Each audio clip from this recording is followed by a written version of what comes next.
Okay, so let's dive into this really fascinating story coming out of Malawi. Something profound is happening in the churches there, a kind of silent revolution.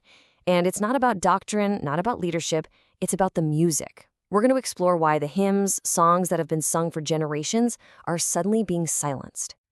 So, we're starting with a real mystery here. You've got these beloved, powerful church hymns. I mean, these are songs that have been the bedrock of worship for generations in Malawi. And they're just disappearing. They're falling silent. And we're not just talking about old tunes. These hymns are packed with deep theological teaching. So the big question is, why? What is going on? And here's the thing, the answer isn't what you might expect. It's not about, younger generations wanting different music or styles just changing over time. Nope. The source material we're looking at today argues it's something way, way deeper. It's about a theological battle, a shift so big that the old songs, well, they just don't fit the new message anymore. All right, section 1, the silent hymns. And the subtitle is A Shift Deeper Than Musical Taste. And that's really the heart of it, isn't it? These hymns, they've become inconvenient, uncomfortable even. Why? Because they directly challenge what's being preached from a lot of pulpits now. You could almost say their silence is the most powerful sermon of all. So let's get into that. Section 2, a theological departure, introducing the two opposing worldviews. Because what we're really seeing here is a major theological clash.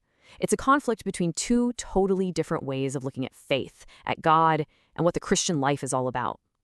Okay, so this slide really lays it all out, side by side. It gets right to the core of the conflict. On one side, you have the theology that's baked into these classic hymns. It's God-centered, it's cross-shaped, it's focused on eternity. But then, on the other side, you got this newer, more modern theology that's taking hold. And it's very different. It's man-centered, it's comfort-driven, and it's all about success in the here and now. Okay, so let's dig in. Section 3, Cross versus Comfort. What the silenced hymns actually say. Because, it's one thing to talk about these ideas in the abstract, but what does this conflict actually look like in practice? Well, the lyrics of these hymns, they tell the whole story. You have to remember, these classic hymns, they weren't written in a boardroom. They were forged in the fire of real human hardship. The people who wrote them were facing persecution, making huge sacrifices, going through incredible personal trials. So the songs they wrote are all about dying to yourself, about following this path of devotion, literally no matter what it costs. I mean, just take a look at this famous hymn. When I survey the wondrous cross, my richest gain I count but loss. What is that saying? It's completely dismantling any kind of culture that's built on boasting about your own success. It says that all the stuff the world tells us to chase, our achievements, our pride, it's nothing. It's loss compared to the cross. Now, can you see how a message like that would directly challenge a church service that's focused on personal breakthroughs and showing off your prosperity? And this right here is such a crucial difference. The hymns, they don't pretend pain doesn't exist. They don't promise you a life that's totally free from suffering. Not at all. Instead, what they do is give people a way to find meaning inside of their suffering. They teach you how to find God's presence right there in the middle of it, all while keeping your eyes fixed on a bigger, eternal hope. And this hymn, Abide With Me, is just a perfect example. Listen to the words, shine through the gloom and point me to the skies. The prayer isn't take away the gloom, it's shine through the gloom. See the difference? It's asking for God's presence in the struggle, not rescue from the struggle. And while that's an incredibly comforting and realistic way to look at faith, it can be a really unwelcome idea if your theology says that true faith means you shouldn't be struggling at all. Okay, now check out this comparison on wealth. The contrast is just wow. The hymn on the left, it has this line, I'm satisfied with just a cottage below, a little silver and a little gold. That's what you'd call a pilgrim mindset, right? This idea that earth isn't our final home, so we can be content with just a little. And that stands in total opposition to a theology that teaches that visible earthly wealth is one of the main signs that God is pleased with you and that your faith is strong. Now, another huge point of conflict is this idea of a transactional God. The source material points out that some modern prosperity theology can kind of boil faith down to a formula, a transaction for getting what you want from God. And that transaction often looks a little something like this.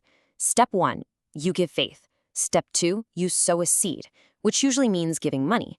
And then step 3, you receive your blessing, almost like a guaranteed return. It turns God into, well, a kind of divine vending machine. But the hymns, they offer a completely, radically different perspective.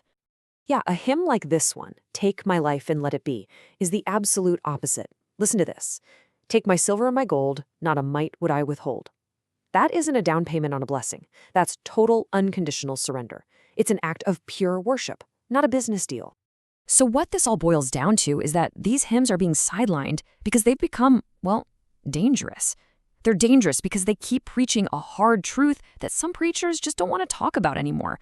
They talk about sin, about sacrifice, about endurance, and about a real spiritual battle that requires discipline, not just saying positive things into the air. Okay, so this brings us to section 4, the price of silence. What's lost when the music stops? So what's really at stake here? Why does any of this matter?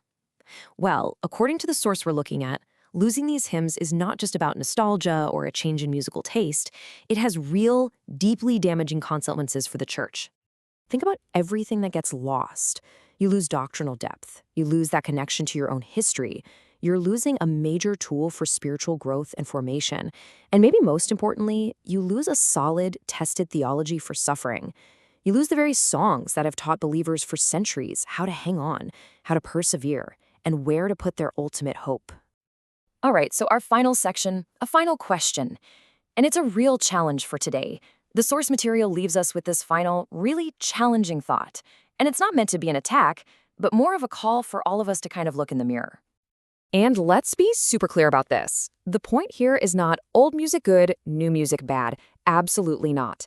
There are so many new songs that are theologically rich and incredibly powerful. The real issue is about being honest with ourselves.